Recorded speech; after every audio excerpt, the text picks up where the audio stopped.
We move from place to place on streets, roads, and highways.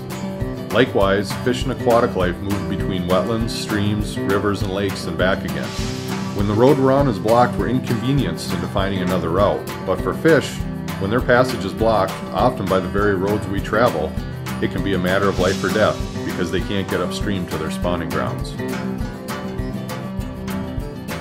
We live within the Great Lakes Basin, the world's largest freshwater system. Millions of acres and thousands of miles of streams that feed into the Great Lakes. Ozaukee County is part of the Milwaukee River watershed and Lake Michigan Basin and is home to a unique ecological effort between municipalities, businesses, homeowners, anglers, and county government called the Ozaukee County Fish Passage Program, which is part of the Planning and Parks Department.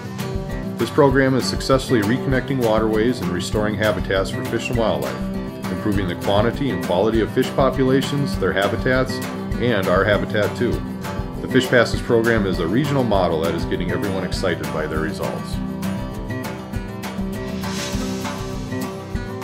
The northern pike is the target species of the Fish Passage Program.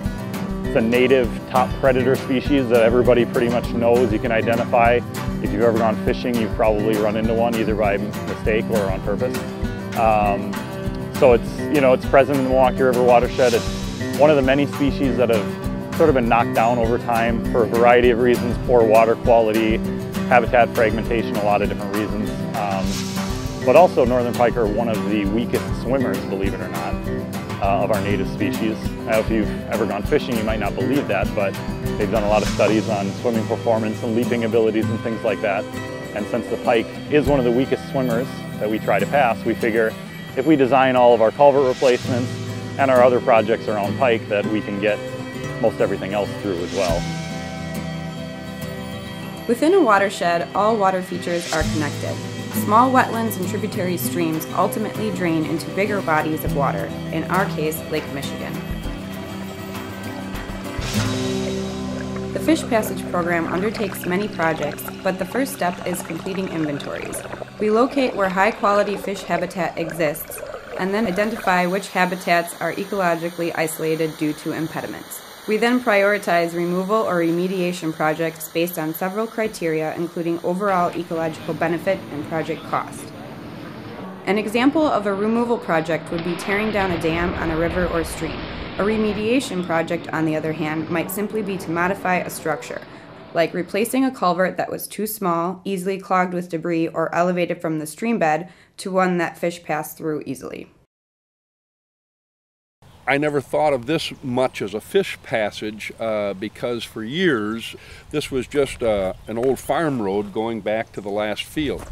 And it turned out there were 6 culverts in there that weren't adequate to handle the flow of water. I just knew this was likely to be an improvement, and it has been. I mean, it not only looks better, it's just as functional as far as getting into the back fields. It's just an improvement for the fish and all the habitat. I see frogs now in here and turtles and stuff that I didn't see as regularly before. Got a kick and called the guys to tell them when I saw my first fish resting in the shadow caused by the bridge, so it was good. The program works with many different private landowners on identifying and removing impediments. In most cases, if not all, the impediment was put into place for the landowner to be able to cross the stream. So removing this impediment doesn't mean the landowner has no more access to the other side of the stream. We're pretty good at finding creative ways in order to create fish passage conditions as well as allowing the landowner to still utilize that passage. I think probably the biggest thing for people to recognize is that there can be these habitat fragmentation issues in areas that you don't even know or you don't even think are worthwhile. Like, we have one stream in Ozaukee County that's by far our biggest northern pike producer. It's Uleo Creek in Ozaukee County. You know, in the springtime you can tell it's flooded, beautiful wetlands everywhere, the pike are happy. But by the middle of summer, in some areas it's almost bone dry. And people would drive over that creek and think, oh, that's just a ditch, that's whatever. But it's important to recognize the ecological value of all these little isolated portions and the fact that it can be right in your own backyard. I've always been told from the older folks in the neighborhood that this used to be a place that fish come and spawn. That they would come up from the Milwaukee River and come all the way up the Uleo Creek here, and that as kids people would be able to catch northern and things in here. And years ago this creek was dredged. At one point it was kind of a flow of water with undulating channels and various things, and what happened was farmers wanted to dry the land out, so they dredged it, and it's a straight ditch now, where in the springtime we'll have, you know, large rainfalls and it'll fill up, but then in the summertime it'll dry up. And so part of what this project is to bring back the natural course of the creek. With Mequon-Thiensville, where we actually addressed another community concern. In this case, we have a local dam on the Milwaukee River, and we looked at alternatives to fish passage at the dam. So obviously one was dam removal, which the community discussed, but another one, and it was a unique opportunity, was put in a fishway. Very different than what others have heard about fish ladders out west. It's not so much a staircase, is it that we created a natural stream channel that would make up the elevation difference of the dam. Politically, there wasn't a lot of will to remove the dam. We needed an idea to fix up the area of an old mill pond, and the mill pond itself was somewhat of a nuisance with weeds and bugs and things, but we also needed to return the river to a healthy state as if there were no dam here. So by a fish passage, the native fish can pass through the system over the dam and get to their natural spawning areas. When I used to fish for steelhead around the island, you had to really be careful wading, because the way that dam was built, the fish would be there. You could watch them try to clear it, but you couldn't get out more than maybe 4 or 5 feet from the point of the island, because she really dropped down, and dropped down quick. So yeah, it's changed a lot, and it's all for the better as far as I'm concerned. Fishing is a huge recreational and sort of tourism industry for the state as a whole. A lot of these communities along the river that we have in Ozaukee County, you know, they depend on things like the tourism angle. You know, they identify themselves as a river community, water-based community, and you know, a lot of the recreational pursuits that go along with that are, you know, they're hand in hand.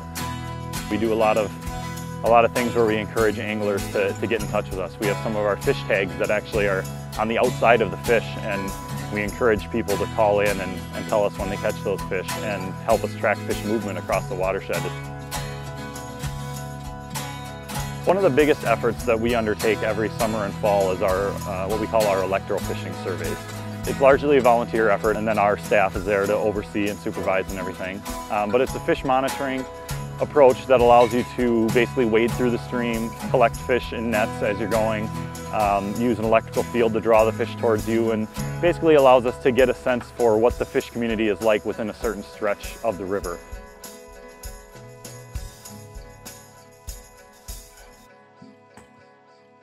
In the construction and the years post-construction, the Fish Passage Program has been directly involved. It's been a great relationship. I don't think this would have happened the way it did without us working side by side. Fish Passage brought in the available staff and resources to manage the contracts, to do the engineering, and to manage the construction, which, you know, for a village of our size, you know, something like this isn't always a priority project because you've got roads to build and sewers to fix. The Fish Passage is twofold. They do all of that, but they also do the monitoring of the river to see the health and quality and quantity of the fish, both upstream and downstream of the fishway, and the fish passing through. We are fortunate that we've been able to leverage a significant amount of private, local, state, and federal grant funding. And anytime we work with landowners, you know, we try and minimize the fiscal impact to them. That is the case with businesses too. So a lot of these businesses are actually legally liable for some of those impediments, and so we're trying to help alleviate that liability by helping fund some of these projects with local businesses, local landowners. Well, you know, you can imagine when you first get contacted by a representative of the government saying that they'd like to talk to you about your land, your first reaction isn't, this is likely to be a positive development. You know, I was apprehensive, but I did see it was from the Fish Passage Program, and I was aware of it because I read the articles about the work they were doing trying to do a fish passage around the dam in Thiensville. To my, I won't say surprise, but certainly to my great satisfaction, the experience ended up being positive throughout. We always talk about how this program is a model, essentially, for other counties, other municipalities, other regions to really jump in and go with. You know, there's going to be, whether it's county governments, state governments, whoever, you know, nonprofit groups that are going to be trying to do these types of projects. And not to sound biased or anything, but I think that the Ozaukee program has really figured out how to get these things done right, and we use all the federally accepted standardized methods for identifying barriers. It's all very repeatable from place to place. Even if Lake Michigan is not your source like it is for us, maybe, you know, the Wisconsin River is your source, or Lake Superior, or who knows what. It's all very applicable and almost seamless to transfer from one region to another. I've seen what they've done with what looks like small projects where they've been doing a lot of culvert work on the little streams that feed this main river, and that has improved the flow of the water. I'm sure there are fish that have come up in there now to spawn in spring. Last year I fished a stretch from the bridge up above there through all this shallow, fast water, and in about 2